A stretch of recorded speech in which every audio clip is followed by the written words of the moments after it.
Hola, ¿cómo están? Bienvenidos sean a su programa Arte y Derecho. Gracias por acompañarnos.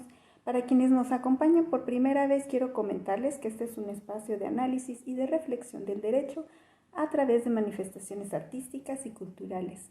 Tendremos invitadas e invitados del ambiente jurídico y artístico. Todo esto y más, no se vaya, quédese con nosotros.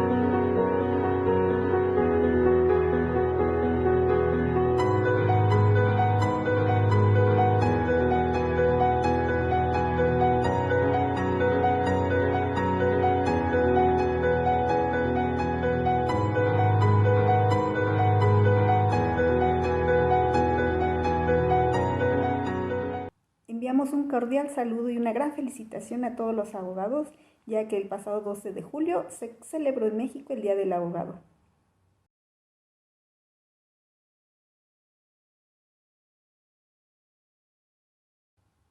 Ahora vayamos a nuestra recomendación pictórica con José Olvera Moca, quien es originario del estado de Oaxaca, artista visual y artista plástico, que ha realizado un gran número de exposiciones colectivas como son Desecho Volumen 1, Lucha contra el Hambre, Desechos Arte Utilitario, Energías Alternativas, Reinauguración del Taller Siqueiros, 21 centímetros, Galería Atzonali, Oaxaca Prints Art Show, Revolución Gráfica, 157 Paralelo Oaxaca, Contrastes Contemporáneos 2.0, entre otras exposiciones colectivas e individuales. Veamos.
Ahora vayamos a la entrevista con nuestra invitada del día de hoy, la doctora Verónica Ruiz Nava, abogada especialista en derechos humanos, líneas de investigación, investigación legislativa, metodología y contexto de la producción legislativa federal y local.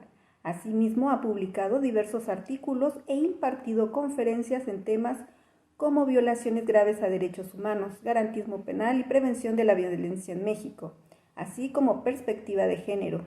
Cursó el doctorado en Derecho y maestría en Derecho Constitucional y Amparo por la Universidad Autónoma de Tlaxcala, licenciatura en Derecho por el Instituto Tecnológico de Estudios Superiores de Monterrey, licenciatura en Lenguas Modernas por la Benemérita Universidad Autónoma de Puebla. Colaboró como visitadora adjunta en la 6ª Visitaduría General de la Comisión Nacional de los Derechos Humanos. Se desempeñó como Ministerio Público adscrita a la Fiscalía General del Estado de Oaxaca, atención a nacionales y extranjeros. Actualmente se desempeña como abogada postulante, columnista, capacitadora en medios alternativos de solución de controversias y oralidad. Nos enlazamos a la Ciudad de México para conversar con la doctora Verónica Ruiz Nava. Bienvenida, doctora Verónica Ruiz Nava, Arte y Derecho. Nos sentimos muy contentos con su presencia en el programa. Muchas gracias por la invitación. Díganos, ¿en qué momento decidió estudiar Derecho?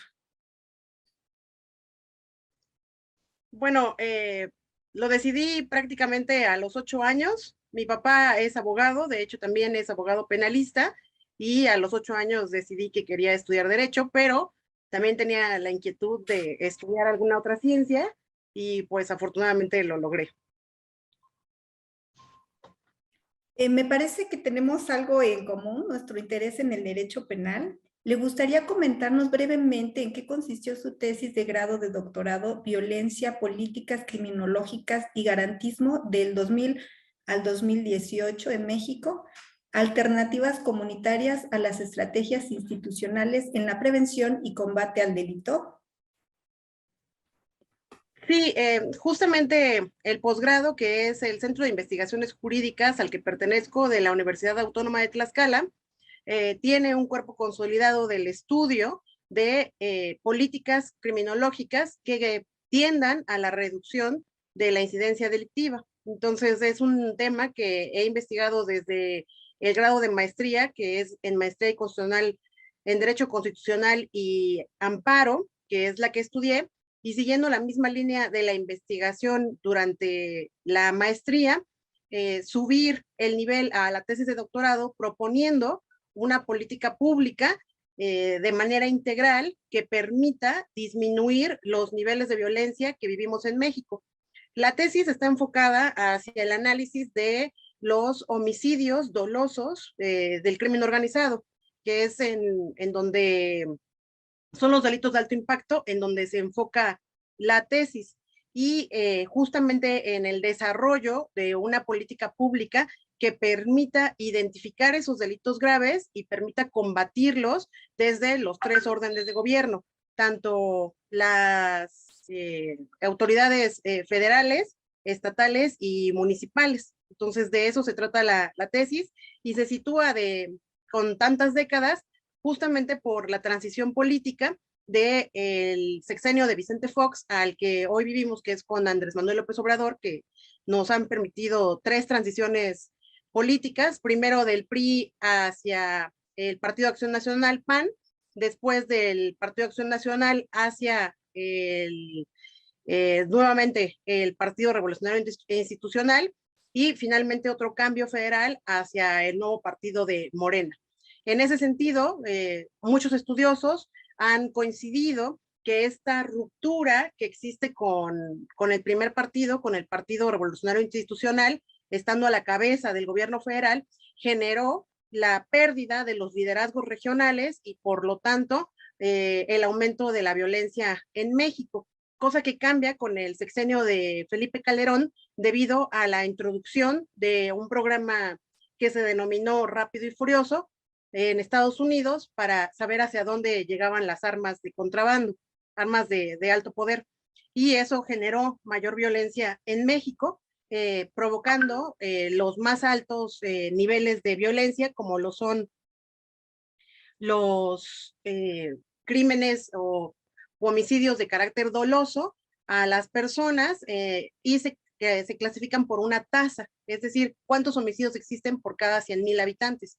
Homicidios derivados de los delitos del orden común pueden ser 5 y las peores tasas nos han dicho que son 23, de los cuales esos de los 5, 23 menos 5, esos 18 pertenecerían al crimen organizado. Mayor incidencia masculina que femenina y los cambios y las consecuencias que trae esa ruptura familiar. Es decir, ya no vamos a, de hecho, los niños que están conviviendo hoy o los jóvenes que están conviviendo hoy en las escuelas, muchos son huérfanos provenientes de que sus padres fallecieron como daño colateral o que sus padres formaban parte de las víctimas del crimen organizado. Entonces tenemos estas combinaciones de una juventud, una niñez, una juventud que está próxima a votar.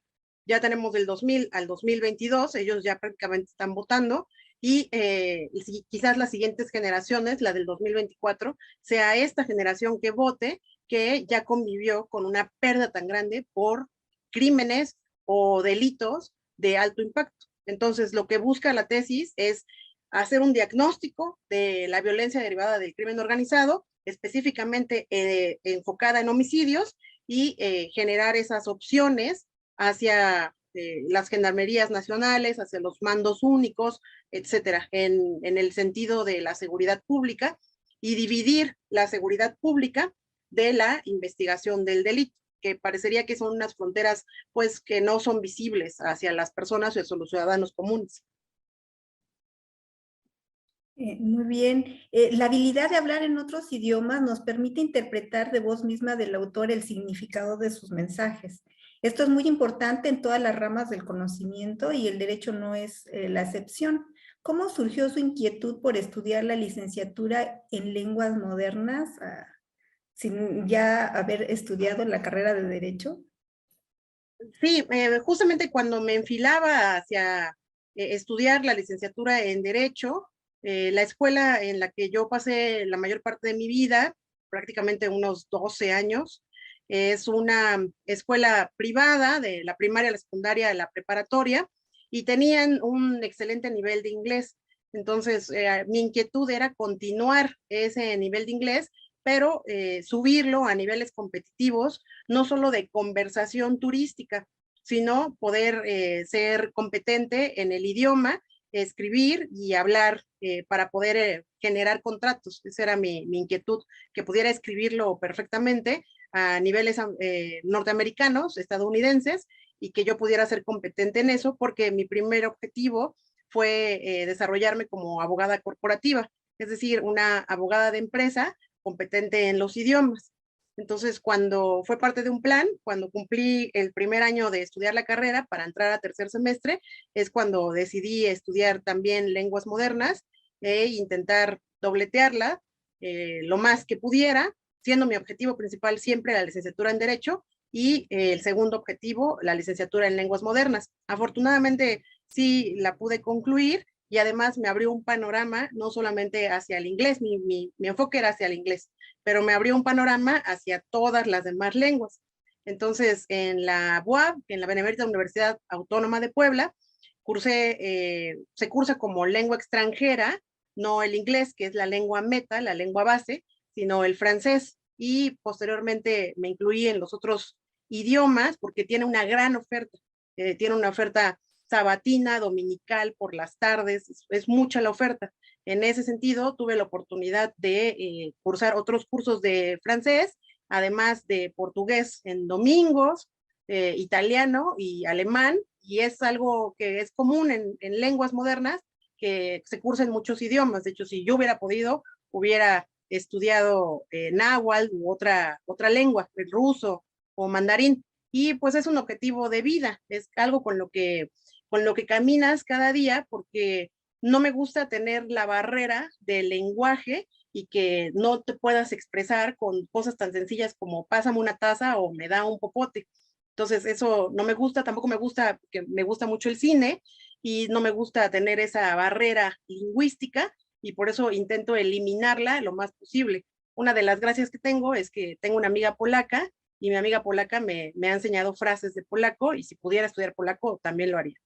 Además que es muy importante poder leer a los autores de libros de derecho o de otros conocimientos, lo que ellos pensaban, pero con sus propias palabras, porque bueno, ya las traducciones a veces no se apegan al 100% a lo que dice y es mejor interpretarlo uno mismo. Es una herramienta muy útil los idiomas, ¿verdad? ¿Cuál es su libro favorito?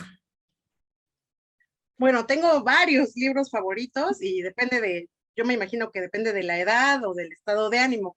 Si tuviera que pensar en un libro personal, me gusta mucho uno que se llama La pregunta de sus ojos y después se reeditó como El secreto de sus ojos de Eduardo Zachary. Y también se creó una película que es ganadora, me parece que mejor película extranjera argentina del 2008, de El secreto de sus ojos, con Darin, es el actor. Entonces es una película que trata de un secretario de juzgado que investiga delitos y se trata también de un delito que en este caso sería un feminicidio. Sin embargo, eso sucedió, ese libro se escribió a principios de los 2000 y no teníamos la idea de lo que hoy era un feminicidio o de lo que hoy sería un feminicidio. Entonces se trata de eso de la mano con una novela romántica. Entonces, hay veces que me gusta más por justamente esa novela romántica, y hay veces que me gusta más por esos entretelones del derecho. Es el libro lo cuenta alguien que realizó una función judicial. Es decir, no es un autor que se imagine cómo funciona un juzgado o cómo funcionan las leyes. En un momento difícil en Argentina, que coincide con el mexicano, de los 70s y la Guerra Sucia.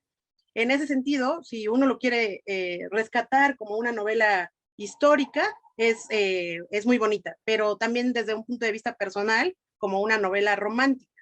Entonces tiene muchos dobleces y me gusta mucho ese libro. El género romántico le gusta. ¿Y cuál es la película que más le gusta y considera plantea una problemática de derecho actual? Si tuviera que pensar en una película, es una no muy conocida que se llama Los Idus de Marzo y participa en ella George Clooney, es un candidato presidencial y es el seguimiento de una carrera presidencial en Estados Unidos. El que le lleva la campaña, sería su jefe de campaña, hace el personaje un muchacho que se llama Ryan Gosling, que después se hace muy famoso con otras películas, pero en esta es un poquito más joven. Y también el protagonista que es el candidato.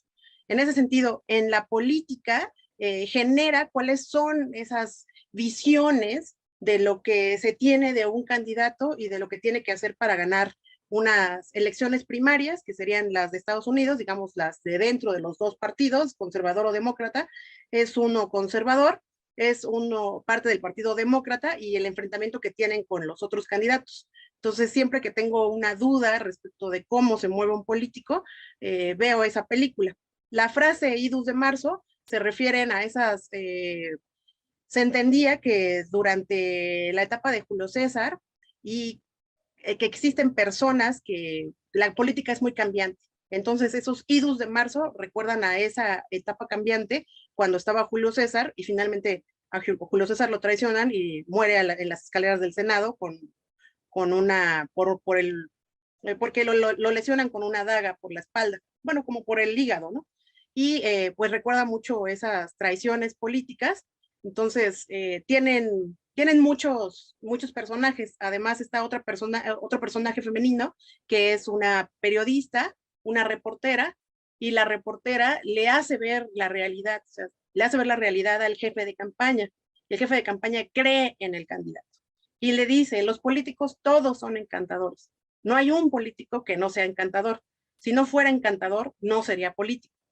Y eso lo tengo muy presente en la vida diaria, de que todos parecen amables y todos son encantadores, pero la pregunta sería ya no estamos en campaña y si pueden solucionar los problemas que aquejan a la sociedad. Y eso no lo han logrado. Tan es así que las violencias y las circunstancias se recrudecen y no se solucionan. Sabemos que en la investigación de delitos el respeto a los derechos humanos es esencial. Ahora surge también la perspectiva de género. ¿Podría platicarnos un poco de la perspectiva de género en qué consiste?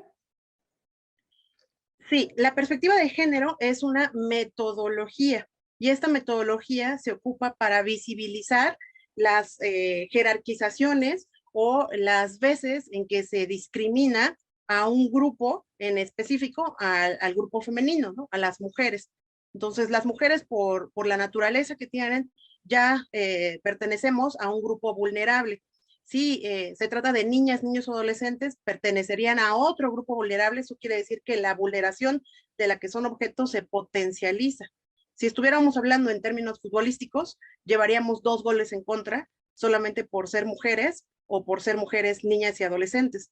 Si aparte no hablan español, son personas discapacitadas, son indígenas o no son mexicanas, son inmigrantes, eso nos llevaría a tener 6 goles en contra para llegar al 0.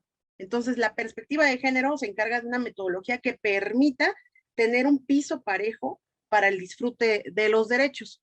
Lamentablemente, la perspectiva de género ha tenido un embate que el feminismo lo ha presentado en todas sus olas, que significa una frase muy soez, que es las mujeres quieren tener más derechos. Y es justamente porque los derechos que se han sido reconocidos a los grupos vulnerables, como en Estados Unidos los derechos civiles y políticos a la minoría perteneciente al grupo afroamericano, nunca se le ha dado porque sí.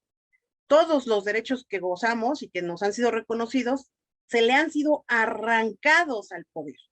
O sea, no es una decisión de buenondismo y de que todos seamos incluyentes, sino que justamente la perspectiva de género presenta una metodología para establecer cuándo los géneros son diferenciados. Y estos géneros diferenciados están basados en estereotipos. Los estereotipos imponen una carga, niegan un derecho o generan un estatus de discriminación sistemático. Y lo tenemos muy clasificado en que los hombres son proveedores y las mujeres son cuidadoras. Y si salimos de esos estereotipos es cuando se les pueden llegar a negar derechos. Entonces, lo interesante de la perspectiva de género es que ayuda tanto a hombres como a mujeres, porque estas discriminaciones no pertenecen a un grupo en específico. No es que todos los hombres sean machistas y todas las mujeres sean feministas, sino que el machismo forma parte de toda la estructura social y la estructura social la componemos todos nosotros. Todos tenemos estereotipos y funcionamos de acuerdo a esos estereotipos. Entonces, la perspectiva de género lo que permite es que actuemos con lentes de género y ver en dónde está dividida o jerarquizada esa situación de los géneros para poder encontrar un piso parejo o actuar con equidad. Por ejemplo, en algunas conferencias que he impartido sobre perspectiva de género, les he preguntado, ¿cuántos diputados conocen? No, pues conozco 100. ¿Cuántas diputadas conocen? No, pues conozco 20. Muy bien. ¿Cuántos directores de empresa conoce? Conozco 100. ¿Cuántas directoras de empresas conoce? Conozco 3. ¿Cuántas directoras que conoce son directoras por ser esposas, por ser madres o por ser hijas? Ninguna. Una que no esté arraigada con esa forma de división del poder familiar no existe. Entonces, la perspectiva de género justamente genera que exista un piso parejo para los géneros y que lo podemos materializar en México, por ejemplo, con el periodo de maternidad y un periodo de paternidad, al que también tengan derechos los hombres para que puedan generar una convivencia con el recién nacido y apoye a la mamá en esa etapa. Y tendremos también otros ejemplos de que, por ejemplo, las guardas y custodias no sean asignadas a las mujeres solamente porque sí, sino que con perspectiva de género, en donde ambos padres trabajan, ambos padres están sujetos a un horario de oficina y ambos pueden aportar hacia el patrimonio familiar, entonces custodias compartidas pudieran ser más equitativas. Sin embargo, lo que yo le platico es algo que no sucede en la realidad. En la realidad sucede que los géneros y los estereotipos sobre los géneros están tan arraigados que el primer paso en el que estamos se le llama el nombramiento, en donde mencionemos cuál es esa disparidad del género. Todavía ni siquiera estamos dentro de las políticas públicas y visibilizar esas discriminaciones, pues ha generado este embate en donde se le genera una palabra eh, para clasificar la perspectiva de género que es ideología, que no forma parte de los derechos humanos, sino que es ideologizante como una palabra que no es algo, que no le da la perspectiva o no le da la metodología que corresponde.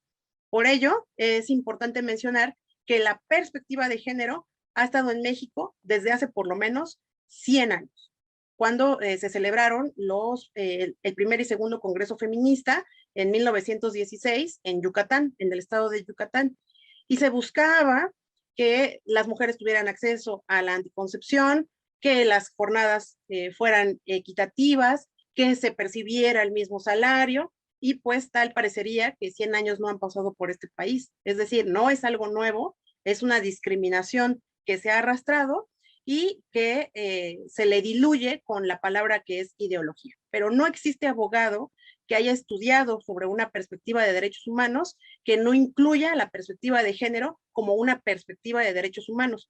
Y todos nosotros contribuimos a esa perspectiva. Es decir, todos nosotros debemos abonar por una cultura de derechos humanos y saber en dónde somos privilegiados y en dónde existen esas discriminaciones. Sin embargo, bueno, pues es un trabajo constante, pero se refiere en este caso a una metodología, cómo poder ser equitativos. Su artículo, La trata de personas y la perspectiva de género en México, toca este delito desgraciadamente recurrente en nuestro país. ¿Le gustaría comentarnos al Sí, respecto? el Consejo de la Judicatura de la Ciudad de México durante el 2019 invitó a muchas abogadas a que participaran en la revista que se llama Nova Justitia, que es Nueva Justicia, en esta publicación, que tienen una publicación mensual. Y en esa ocasión, en mayo del 2019, salió publicado mi artículo sobre la trata de personas y la perspectiva de género. Y debido a que muchos de estos delitos han formado parte de la idiosincrasia popular al punto de que son invisibles. Por ejemplo, el matrimonio de un adulto con niñas o adolescentes era algo permitido y permitido hasta entrados los 2000. Es algo que no se condenaba cuando lo que se busca es que las mujeres puedan llegar a una mayoría de edad sin hijos y que puedan generar más opciones para su vida o que tengan la capacidad de consentir. Tan es así que escuchamos una frase común que son, es una niña prostituta o es una adolescente prostituta, cuando ese delito no podría ser así. Solamente podríamos estar en presencia de víctimas de trata de personas por objetos sexuales, bueno, por un objeto o por una causa sexual. No que una prostituta en donde con todo el consentimiento pueda decidir dedicarse a ese trabajo o no. O sea, no existe. Sin embargo, esta frase la tenemos muy arraigada, ¿no? Es que es una niña prostituta o es una adolescente prostituta, cuando la perspectiva o la vista que deberíamos tener es que existe un victimario y que el victimario no tiene una víctima a su cargo, sino que tiene varias víctimas que maneja y que ocupa la promesa de un noviazgo o la promesa de un matrimonio para que puedan vivir juntos, que se casen, una promesa de matrimonio, y finalmente la involucra en la venta de sexo. Sin embargo, esta adolescente carece de esa capacidad de consentir esa decisión para su vida y deberían existir todo una red de apoyo para que pueda tener otras opciones. Entonces, ese sería un primer intento del artículo. Y el otro es otra situación que tenemos completamente normalizada, que es la trata de personas por objeto laboral. Y tenemos algunos estados en donde está completamente pues socializado que existe una niña que cuida al bebé, ¿no? Una niña adolescente o otra niña, una niña de 12 años que cuide al bebé. Y tan es así que muchas veces en las comunidades en Puebla que mis papás visitaban, pues ponían a niñas a que a mí me cuidaran. O sea, era una niña cuidando a otra bebé, ¿no? Entonces, esa trata laboral en donde la persona vive dentro de estos espacios, lleva a cabo labores domésticas, labores de cuidado hacia niños, adolescentes o ancianos y recibe un pago por ello, pero dentro del lugar vive, cohabita con las personas y se le disminuye de su salario, puede que se le disminuya su comida o su vivienda. En ese sentido, bueno, pues también estaríamos en presencia de esclavitudes o servidumbres. Sin embargo, estas servidumbres pues están completamente socializadas en México y sería un paso hacia abonar que esa también se considera trata de personas por razones laborales. Entonces, el artículo lo que busca es visibilizar esas situaciones en donde eliminaríamos la frase de así se ha hecho siempre, sino que hoy se deje de hacer. Además, parecería que por más que tengan las puertas abiertas las instituciones, existe un muro de metal o un muro de hierro que impide que las personas acudan hacia las instituciones. Es decir, de la declaración coincidió que publiqué el artículo, se publicó el artículo en mayo y para julio le di la atención a una víctima de trata por razón laboral. Y la víctima de trata me decía, sí, yo vi la oficina, sí vi que se podía entrar, pero no sabía si yo podía entrar a pedir el auxilio. Entonces, aunque está una puerta abierta, la mente nos hace una barrera de hierro y esa es la que debemos romper para que las víctimas puedan solicitar ayuda. Muy, muy interesante y muy importante el poder visibilizar esto y que las personas se den cuenta que están siendo víctimas de este delito, ¿no?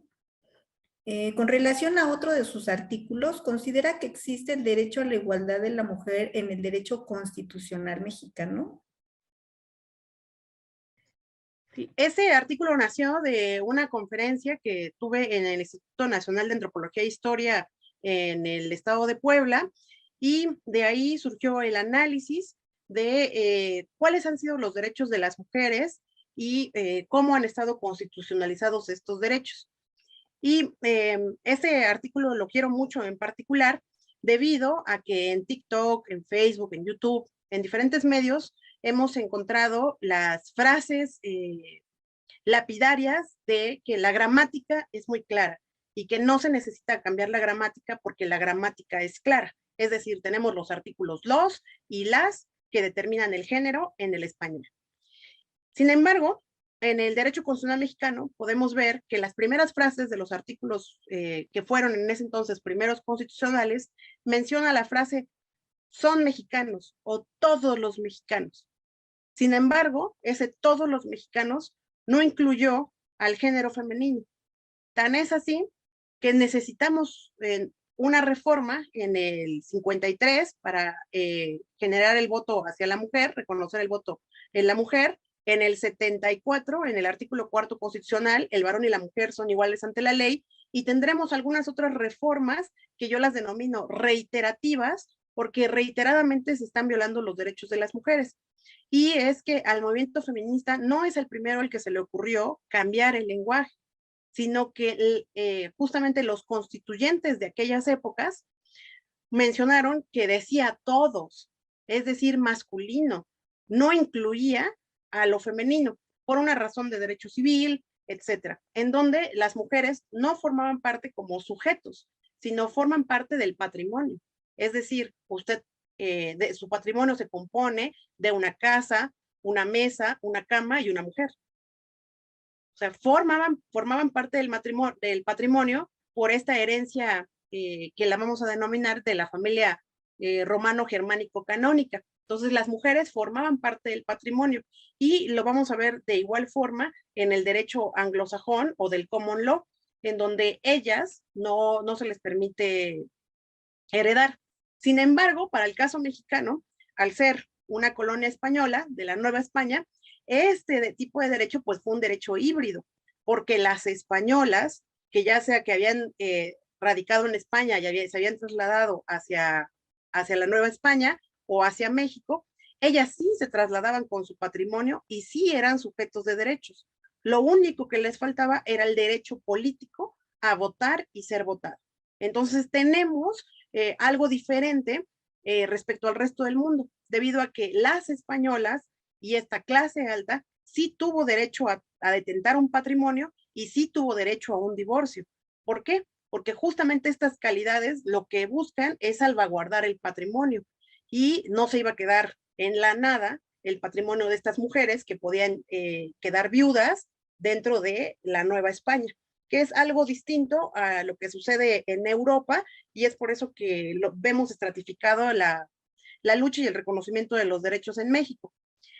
Y tenemos una discusión muy importante en la última constitución, que es la de 1917, el 5 de febrero. Existe una discusión en el constituyente de en diciembre y enero de 1916 y enero de 1917, en donde la ciudadanía, que se incluía en el artículo quinto de aquella constitución, después se traslada al 31, tiene una discusión muy importante que todavía está en el diario de debates de esa constitución, y que lo tenemos en los museos de las constituciones en la Ciudad de México, que está atrás de la Alameda, y que lo tenemos también vía digital. Se denomina diario de debates, a la transcripción de los constituyentes, de los diputados de aquella época. Y dentro de esa discusión del artículo quinto, participaron mujeres tan importantes como lo son Hermila Galindo, secretaria de Venustiano Carranza, o Carmen Cerdán, hermana de los hermanos Cerdán, la única sobreviviente. Entonces las necesitaban a ellas para legitimar esa discusión. Y en el artículo quinto, todavía hoy se conserva la discusión de sus diputados, en donde determinaron ellos que a pesar de que Ermila Galindo o Carmen Cerdán fueran mujeres sobresalientes que evidentemente podían llevar a cabo una vida política, no así el resto de las mujeres. ¿Por qué? Porque podían ser impresionables respecto de la religión católica o porque no podían tener las capacidades dentro de las mismas mujeres. Y se le niega el derecho al voto que se solicitaba ya para la creación de la Constitución de 1917. Faltarían otros 40 años para que se materializara el derecho al voto en México. Entonces, en México en especial tenemos la característica de que no se le prohibía a las mujeres votar, no existía una prohibición, las mujeres no pueden votar, solamente no existía un reconocimiento que se necesitaba, porque los mismos diputados de aquella época fueron los que dejaron el grillete en ese artículo 5º. Se sabía que se tenía que hacer la división de género, es decir, ellos y ellas, los y las ciudadanas. Y por eso resulta gracioso e irónico que hoy en día se ataque a través de la gramática que no es necesario visibilizar lo femenino, porque lo masculino ya lo incluye. Pero la verdad es que políticamente nunca lo incluyó, tan nunca lo incluyó que las mujeres no pudieron haber acudido al voto. Y de ello tenemos el resultado de la carrera política como la primera candidatura femenina, que es la de Ermila Galindo, y que al momento de entregarle, digamos, el acta de reconocimiento, el acta mayoritaria, le dicen, no, no, no, porque no podías ir a campaña. No importa que la hayas ganado, no te vamos a reconocer tu diputación porque no está reconocido en la Constitución. Entonces, ese positivismo es el que le ha negado el reconocimiento de los derechos a las mujeres. Y es por eso que es tan importante que se ocupe un lenguaje inclusivo o un lenguaje basado en los géneros de los y las, porque esa excusa de que los incluya a los las es falsa, porque tan es así que no nos incluyó en el pasado. ¿Tiene algún proyecto que desee compartir con nosotros? Solamente me gustaría continuar con mi práctica jurídica penal, justamente un debate en audiencia, a hacer valer los derechos con todo tipo de casos y continuar abonando a la cultura de los derechos humanos a través de las conferencias y a través de las columnas que escribo y sobre todo entrando al debate y evitando la polarización y abonando al diálogo. Ese sería mi único, pues mis únicos objetivos, sería continuar sobre la misma línea de estudio. Pues muchísimas gracias, le agradecemos enormemente su presencia en Arte y Derecho por todo lo que hace en el ámbito del derecho penal y la perspectiva de género en México.